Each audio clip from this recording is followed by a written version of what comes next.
गंदम दरामदी स्कैंडल जो programme red zone में और जीटीवी न्यूज़ ने तमाम तफसीलात एक्सक्लूसिवली सबसे पहले आपके साथ शेयर की गई थी कि किस तरीके के साथ प्राइवेट सेक्टर को हुकूमत की जानिब से गंदम दरामद करने की खुली छूट देकर कौमी ख़जाने को और मुल्क भर के किसानों को नाकाबिल तलाफी नुकसान पहुँचाया गया था। उस वक्त के अदाद शुमार के मुताबिक तकरीबन 200 रुपये से ज़ायद का नुकसान पहुँचा था, चूँकि मुल्क भर के अंदर इजाफी गंदम दरामद कर ली गई थी। और वो वक्त जब फरवरी मार्च में जब सिंध के अंदर गंदम की कटाई शुरू हो जाती थी, उस वक्त भी गंदम की दरामद का होने का सिलसिला जारी था। कराची पोर्ट के ऊपर कार्गोज गंदम लेकर आ रहे थे, लेकिन किसानों से जो हुकूमत का रेट था, जो 4000 या 4500 रुपये फ़ी मन होना चाहिए था, उसके ऊपर किसी ने कीमत ये गंदम नहीं खरीदी थी। किसानों को भी नुकसान पहुंचा, कौमी ख़जाने को भी भारी नुकसान पहुंचा, चूँकि ज़र मुबादला उसमें इस्तेमाल हुआ। लेकिन वो इजाज़त जिसने दी थी, जिसने वो पूरा प्लान बनाया था, उनसे कभी पूछ कुछ ना की गई। लेकिन प्राइम मिनिस्टर शहबाज शरीफ ने एक इंक्वायरी कमेटी तश्कील दी थी। उस इंक्वायरी कमेटी ने बहुत से लोगों के बयानात कलम बंद किया और उसके बाद बहुत से अफसरान को ख्वाजा साहब सस्पेंड कर दिया गया था। सस्पेंड करने के बाद आज तक तहकीकात का सिलसिला जारी है। खास जब लाखों टन इजाफी गंदम दरामद करने की मंजूरी दी गई थी, तो उसका प्रोसीजर अपने नाज़रीन को हम दोबारा बताते जाएं कि वज़ारत नेशनल फूड सिक्योरिटी ने एक इक्तसादी राब्ता कमेटी को समरी मूव की थी। उस समरी को मूव करने से पहले बल्कि प्राइम मिनिस्टर जो उस वक्त के थे निगरान वज़ीर-ए-आज़म अनवारुल हक काकड़ साहब, वो मामला उन तक पहुंचा था। उन्होंने कुछ डिफरेंट ऑब्जर्वेशन दी थी, जो उनका लेटर आज भी हमारे पास मौजूद है। लेकिन वजारत ख़जाना ने उसमें कहा था कि आप जो हमारी सरकारी कंपनी ट्रेडिंग कॉर्पोरेशन पाकिस्तान है, उनको तो गंदम दरामद करने की इजाज़त बिल्कुल मत दें, सिर्फ प्राइवेट सेक्टर इंपोर्ट करेगा और अपर लिमिट भी मत रखिए। इनके खुली छूट दे दी कि जितनी मर्जी वो गंदम दरामद करने चाहें, उनको इजाज़त उनको दें। चूँकि आलमी मार्केट में गंदम का रेट बहुत नीचे आ चुके थे। पाकिस्तान में रेट 4000 4500 रुपये फ़ी मन था, तो लिहाजा उस वक्त पैसा बनाने का एक गोल्डन मौका था प्राइवेट सेक्टर के लिए। तो लिहाजा सब ने पैसा बनाया भी। लेकिन मामला क्या हुआ, दो नुकसान हुए। खास साहब, दो नुकसान क्या हुए कि एक तो पंजाब भर के जो किसानों को हुकूमत ने जो प्रोक्योरमेंट करनी थी, मार्केट में सरप्लस गंदम आ गई।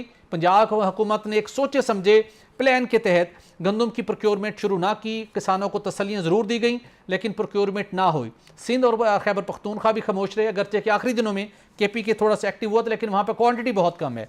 लेकिन जो मामला हुआ, उसके बाद प्राइम मिनिस्टर ने तहकीकात का हुक्म दिया।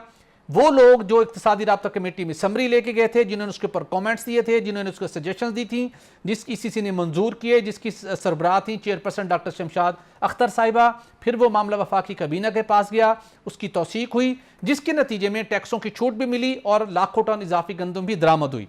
लेकिन खासा जब इंक्वायरी हुई, आप सुनकर हैरान होंगे, वक्ती तौर के ऊपर तो उस वक्त के जो एडिशनल सेक्रेटरी थे और सेक्रेटरी इंचार्ज थे मोहम्मद आसिफ, कैप्टन रिटायर्ड मोहम्मद आसिफ, उनको भी सस्पेंड किया गया, वो बहाल हो जाएंगे।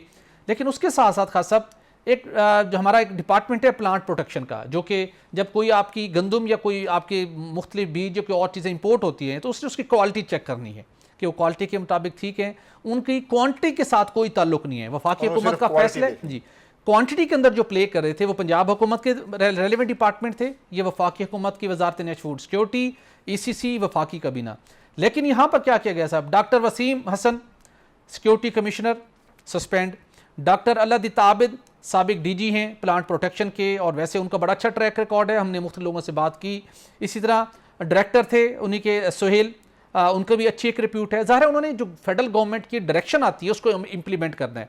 उसके समेत कुछ और लोग थे, साबिक डायरेक्टर जनरल थे महकमे प्लांट प्रोटेक्शन के, वो भी सस्पेंड है। और डायरेक्टर DPP थे सोहेल शहजाद, जिनका पूरा नाम है, वो भी सस्पेंड है। कमेटी, इंक्वायरी कमेटी इन्हीं अफसरान के गिर्द खासा घूम रही है, यहाँ फंसी हुई है कि किसी न किसी तरीके से इनको कुर्बानी का बकरा बना दिया जाए। वो बड़े लोग जिन्होंने लाखों टन गंदम इंपोर्ट करने की इजाज़त दी, जिन्होंने डिमांड क्रिएट की, जिन्होंने टैक्सों की छूट दी, जिन्होंने फिर रोकी नहीं कि हमने हमारी नई फसल शुरू हो रही है, इंपोर्ट का सिलसिला रोक दे, वाद भी बहाल हैं। शहबाज शरीफ साहब इंसाफ की बात करते हैं, कानून की बात करते हैं, तो इन छोटे अफसरान के साथ खासा ये क्यों जुल्म किया जा रहा है? भट्टी साहब, बहुत ही अफसोस की बात है, 4 माह हो गए हैं। 17 मई को ये गंदम स्कैंडल सामने आया, मई के दौरान जब नई फसल आई थी जी। 4-5 माह होने वाले हैं।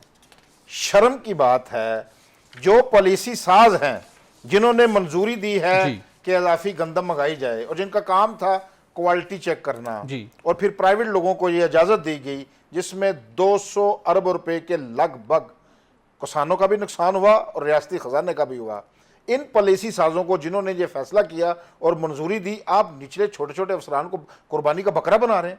कुछ शर्म की बात होती है, मैं समझता हूँ। और ये मियाँ शबाशी साहब जो हमें रोज़ कानून आइन का दर्स भी देते हैं और हम उनसे बड़ी तवक्कुआत भी रखते हैं, वज़ीर-ए-आज़म पाकिस्तान के मनसब पर फाइज हैं, उनको ये चाहिए कि अपने मनसब के तकाजे के मुताबिक जिन लोगों ने, उस वक्त तो बड़ी लहदे की गई थी, उस वक्त तो कहा गया था हम इनको छोड़ेंगे नहीं, उस वक्त मियाँ नवाशी साहब भी मैदान में आ गए थे, कहा था ये जिन्होंने कौमी खजाने को नुकसान पहुंचाया है हम इनको निशाने इबरत बना देंगे, और निशाने इबरत बनाने के लिए ये आपको 4-5 छोटे अफसर मिले। यार शर्म की बात है। अगर आपने ये, वही बात होगी कानून एक ऐसा मकड़ी का जाला है जिसमें जो है बड़े मगरमच्छ इसको फाड़ कर निकल जाते हैं, छोटे बन जाते हैं, ऐसा तो ना करें ना। ये तो इंतहाई शर्मनाक है। जिन लोगों ने पॉलिसी बनाई, जिन्होंने मंजूरी दी, उनको कटहरे में लाएं, उनकी जेबों से उनकी जायदादें बेचकर कौमी खजाने में जमा कराएं ताकि पता चले कि इंसाफ हुआ है। अगर ऐसा नहीं होगा, माजी में तो होता रहा, ये तो फिर माजी की एक नई रवायत आपने बना दी है कि जो पैसे खा गए भाग गए उनको अब छोड़ दिया और 4-5 लोगों को आईवाश के लिए 4-5 अफसरान को कत्ल करके। ये बहुत अलमिया है। मियां नवाशी साहब से मैं कहता हूँ, उस वक्त उन्होंने कौम से वादा किया था कि इन लोगों को सजा मिलेगी। मैं मियां नवाशी से सवाल करता हूँ, मियां साहब किधर है आपका वो वादा? आप अपना वादा इफा करें। जिन्होंने रियासती खजाने को नुकसान पहुंचाया है उनको सजा होनी चाहिए ताकि आइंदा से, ये पीछे तो मामला ठीक नहीं होगा, आइंदा से जो लोग, उनको इबरत हासिल हो कि अगर हमने कौमी खजाने को नुकसान पहुंचाया इसकी हमें सजा मिलेगी, हमारी जायदादें बिकेंगी